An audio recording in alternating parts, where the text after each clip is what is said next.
চলে আসলাম গাজীকালু চম্পাপতির মাজার। এটা গেট তার ভিতরে গাজীকালু চম্পাপতির মাজার। এই গেট লেখা আছে বাম বক্স তার গাজী কালু। ভিডিওটা আমি দিব, তার ভিতরে যদি কোনো কিছু বাদ যায় সেটা আপনার কমেন্ট করে বলবেন।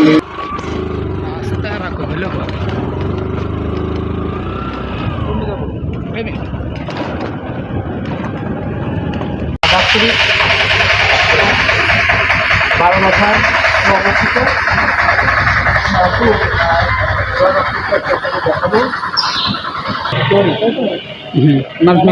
মনের একটা পূরণ হয়, তার বোন যদি বিয়ে না করতে পারে সেটা বাড়িয়ে বিয়ে হয়।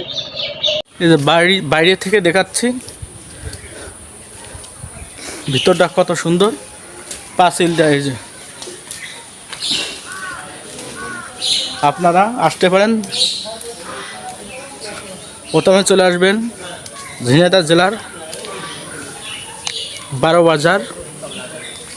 12 বাজার একটা বাস স্ট্যান্ড, ওখানে নেবে এই যে বাদুরগাছা গ্রাম, আপনারা চলে আসতে পারেন।